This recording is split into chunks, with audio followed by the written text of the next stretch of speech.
morning. Since we have had a recent pandemic across the world, I will be presenting my hot topic presentation virtually for you guys. Feel free to email me any questions you might have. My email address is woodk@queens.edu. So you can just reach out to me that way since I can't actually take questions right now. But let's go ahead and get started, guys. So my hot topic presentation is mindfulness. And a lot of people are intimidated by mindfulness, or they take it the opposite way and kind of think it's a joke and just not something worth their time. But today we are going to learn what mindfulness is, first of all, its definition, the research behind it, some of its outcomes. And then we're going to try to think about how can mindfulness theories, research findings, just mindfulness practice, should and can mindfulness be used in our K through 12 school system? So let's start out with just the basic question, what is mindfulness? So mindfulness means maintaining a moment by moment awareness of our thoughts, feelings, bodily sensations, and surrounding environment. Okay, I don't want to read that word for word for you guys because y'all have eyes too. But the last sentence is important, and I want to give y'all a second to just look at that.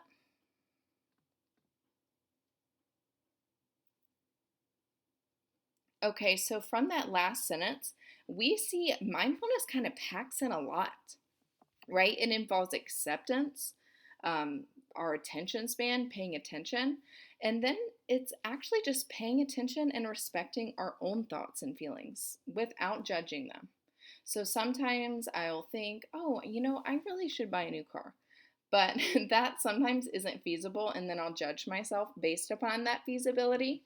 But mindfulness really is just the practice of accepting your thoughts, even though they might be silly, accepting your feelings, even though they may be irrational, and not judging yourself.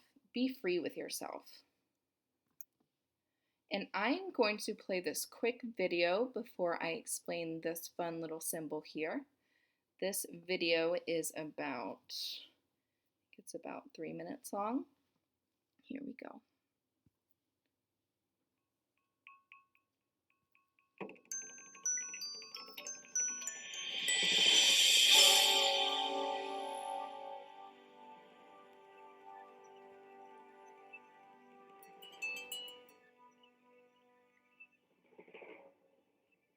If you don't know anything at all about meditation, what it really is it's about paying attention in a systematic way, and for no reason other than to be awake.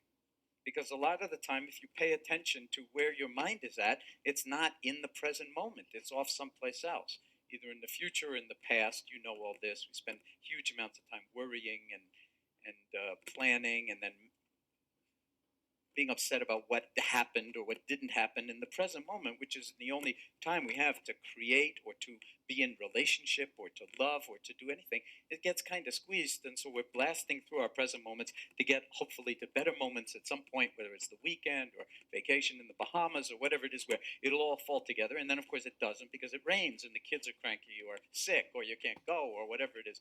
So the conditions are never actually right for being in the present moment, which is why we don't want to be there so much. I mean, if they were just great, then of course we'd all just be here all the time. But since it's never really satisfactory, we drive ourselves insane, really, trying to rearrange the deck chairs on the Titanic, as opposed to sort of understanding that we're not the Titanic to begin with. So anyway, that calligraphy was the calligraphy for mindfulness. And I just want to say that in Chinese, various ideograms are made up of other ideograms, and the character for mindfulness is made up of the ideogram for presence, that's the top one, like a little hat, over the character for heart. So when you hear the word mindfulness, you have to understand it as presence of heart. So I thought that was a really interesting video. That video was that video was presented by John Kabat-Zinn. He is a professor and he works at UC Berkeley's Greater Good Science Center. They do a lot of research and clinical trials on mindfulness and well being, and as well as meditation. I thought from that video he did a great job of explaining what mindfulness is, why it's a simple concept, but we as humans still have such trouble with it. And it's because we have so much going on. It's so hard to just stop and take a minute for yourself. And lastly, for that video, I thought it was so interesting how he connected this Chinese character, this Chinese symbol, their symbol for mindfulness, how right here at the top, that means presence. And it also can mean home in some other Chinese dialects. And then down here, that means heart, and it can also mean peace. So I thought that was an awesome way to think about mindfulness, like just being present within your own heart. And that kind of segues us into, let me see, it kind of took me out of full screen, but I think we're just going to roll with it, guys. Now it's taking me to all my slides. Okay, so I love this little animation right here. It makes me so happy. So how can mindfulness benefit our lives? Now that we know what it is, how can it actually benefit us? Or is it just some abstract concept? So I wanted to point out three, important and significant findings and current research is being done on mindfulness. So currently we have found that mindfulness is good for our bodies. So a lot of times when we think about mental health, we just think about our brains, right? But it's been found that meditation and mindfulness may actually change the way our brains function, the hormones they tell our other glands throughout our body to secrete, and that those secretions or lack thereof can affect our immune function. So mindfulness and meditation have been thought to kind of help and increase those immune functions throughout our body. That's important to know during this coronavirus outbreak, by the way. And so it can help us function in healthier and more positive ways. And then mindfulness is good for our minds. Okay, we kind of knew that. It has the word mind in it, so that would be a good guess if you had to guess. But this is interesting. The Journal of Research and Personality in 2008, they found that mindfulness increases positive emotions while reducing negative emotions and stress. Sounds like something we can get behind, right, guys? And then lastly, mindfulness helps us focus. So the Brain Research Bulletin recently found that mindfulness helps us tune out those distractions we don't need and helps improves our ability to be present and work on our memory and our attention skills and make better decisions and better choices. So let's take a minute to brainstorm. Do you think mindfulness classes, research principles, and or outcomes should be implemented in our schools, K through 12? You can think of any grade in your brain. You may have a different answer for K through 5 and then middle and high school, and that's fine. Just please explain your answer and then provide one supporting reason or example. And I will give y'all about 2 minutes for this.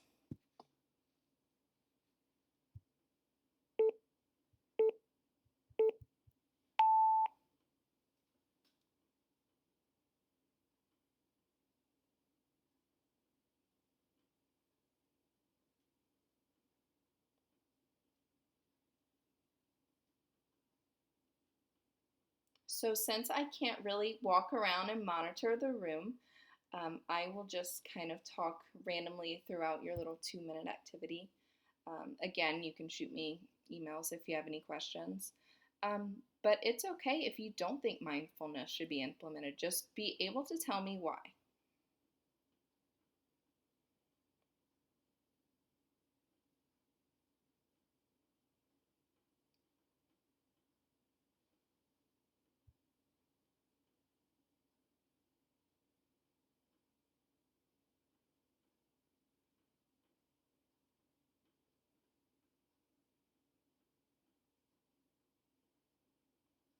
All right, so that was our 1-minute mark. So maybe you've already written down your opinion and now you can start working on giving your example and providing your supporting reason or example.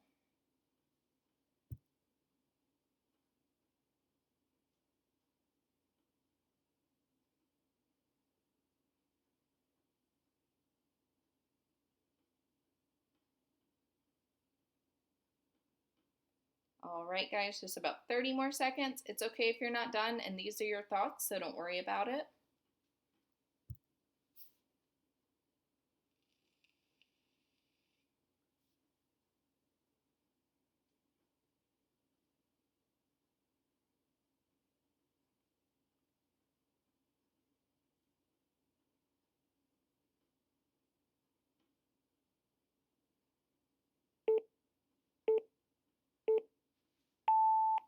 All right, guys. So if we were in class right now, I would just maybe see if any volunteers wanted to share. But since we are not in class, I kind of came up with two reasons of my own, um, like a reason for mindfulness and then a reason against mindfulness, just to play devil's advocate. So a reason against mindfulness, maybe I think that it's kind of a waste of district money. I think it's a waste of our budget. I think it's silly. Or maybe I think it could be implemented within another specials class we already budget for, like PE. And then I kind of gave you a lot of reasons there, but maybe an example would be just the budget, and then some examples of PE, maybe in between activities. We could do some breathing exercises. And then a good argument for mindfulness in classes. I'm a mindfulness specials teacher right now, so I'm a little biased. But I have personally seen my kiddos. Um, they are so much less aggressive in my classrooms. When I first started, I was having, kiddos that are 5 years old, like getting in yelling arguments and even some physical altercations. And I thought, how ironic is it that I'm teaching mindfulness and they're so angry? And what I learned throughout my teaching, they taught me while I was teaching them, is that the teaching of mindfulness, the subject of mindfulness, isn't me talking to them. It is the students learning how to understand, how to not internalize their emotions, but to think, oh, I just yelled at my friend. Maybe not think so much about my yelling, but let's think about why I was angry. Let me be able to name that emotion and work through it. So I have seen those, examples literally within the span of a few months with my kiddos, and I think it's amazing. Also, to counter argue the budget question, my class did not receive any extra budget money, and I would love to have journals for all my kiddos, kind of like freedom writers, but we couldn't afford it. So we use sticky notes, and they write down their thoughts on those. So there's definitely a way to work around the cost of adding an extra course to your school. And now I want to show you to kind of tie into uh, the the therapy or the theory of mindfulness, and let's tie it back into how can it actually benefit our students. What is the research out there? And Dr. Diane Gerhardt, excuse me, she is a professor of educational psychology and counseling at California State University, Northridge. So educational psychology, really quick, is kind of the merging of two of my favorite subjects, education and psychology. So it looks at how psychological theories can be implemented and how they can affect things that happen in our schools. So let's listen to Dr. Gerhardt. So why bother with mindfulness in schools? And there are three main reasons that I see. The first is the neuroscience behind mindfulness. One of the main findings that they are seeing is that mindfulness really helps children and adults self-regulate. It's part of what we call executive functioning, and specifically on how it affects what's called self-regulation, a person's ability to regulate their thoughts, their moods, their behaviors, and their focus. So the neuroscience is very exciting in terms of what mindfulness actually does for the brain, particularly the growing brain, where you can make the biggest impact in terms of, over the course of one's life, the development of one's brain. So the second thing, there's been a lot of research in the last couple decades of putting mindfulness into elementary, middle school and high schools, and the outcomes are very encouraging and very exciting. There is an improvement in academic performance with kids who are in mindfulness programs, and this is even compared to those who aren't, and comparing children from the beginning to the end, measuring their academic performance over time. So this is always a good thing in a school context. But the other things that we're finding is that it actually improves behavioral and social outcomes in a school context, particularly reducing aggressive behavior in schools while also increasing pro-social activities and pro-social behaviors, including empathy and compassion for their fellow students. And so that obviously creates a better learning environment. There's a research study came out of Canada recently that actually measured the cortisol, which is a stress hormone in students' blood, or in their saliva actually is where you measure it. And after the mindfulness program is put into place, their stress level of cortisol actually dropped. So there was a measurable decrease in children's overall level of stress, not just when they're done meditating, for 5-10 minutes, but just over the course of a school day, they were less stressed. And obviously that is good for anyone's well-being, particularly our children's. And then finally, the third reason really is mindfulness actually addresses the most common childhood mental health issues. So between ages 4 and 17, over 50% of U.S. children will experience at least one major mental health illness, with 1 in 5 children in the U.S. having a severe mental health issue during their school age years. And of course, the schools are not a mental health, treatment facility. But when over half the kids are having mental health issues, having a program in place that can help this is really important. Most notably, ADHD or ADD, attention deficit disorder.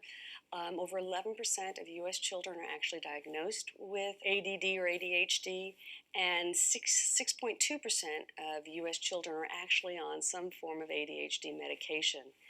And what's so exciting is that mindfulness is one of only 2 promising practices to not just treat ADHD symptoms like the medication does, but to actually correct the brain development, so to actually treat ADHD long term, so kids either need less or no medications. In addition, if you're just looking at our teens, you have over 30% diagnosed with an anxiety disorder and 15% diagnosed with a mood disorder. And mindfulness is really the gold standard now in terms of depression relapse, so that's preventing depression from coming back. And it is, again, a non-medication based treatment for some of the most common mental health issues that our children are facing.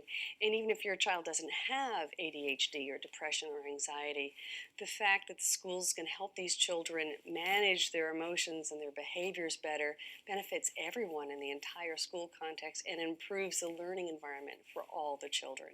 So mindfulness is actually being pursued by many different schools of various types, because there's so much encouraging research that this can be a very, very affordable, easy to implement, intervention that we can put into the schools that are going to help all the children across their lifespan and really help develop their brains and neurophysiology for a lifetime of success. All right, so I am running close to 20 minutes. So we will go back and discuss Dr. Gerhardt's thoughts after if we have time. For this body scan activity, I'm going to let you guys just take a screenshot of this. If you're on a MacBook, you can press Control, Shift, and then 4, and then you can choose, to just select all this information, and definitely this, which I will email to you guys later. This is the class worksheet activity we were going to do together.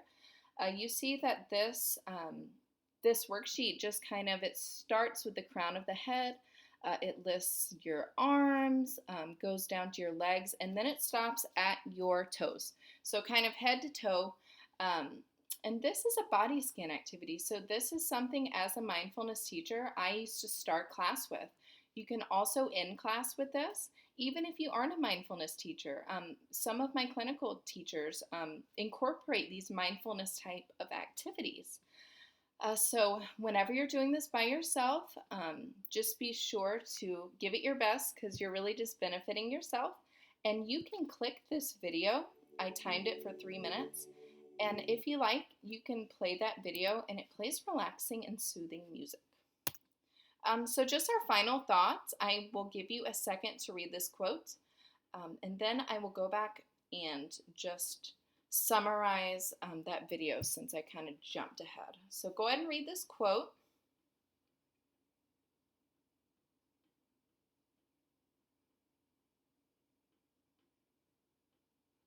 Okay. So in this video, one last thing I wanted to touch on is she said 11% of our children in public schools are diagnosed with ADHD. There's actually no ADD anymore, it's just ADHD in the DSM.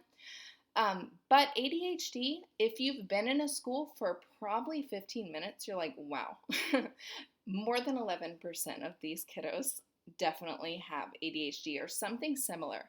And then in the video, she said mindfulness can be used.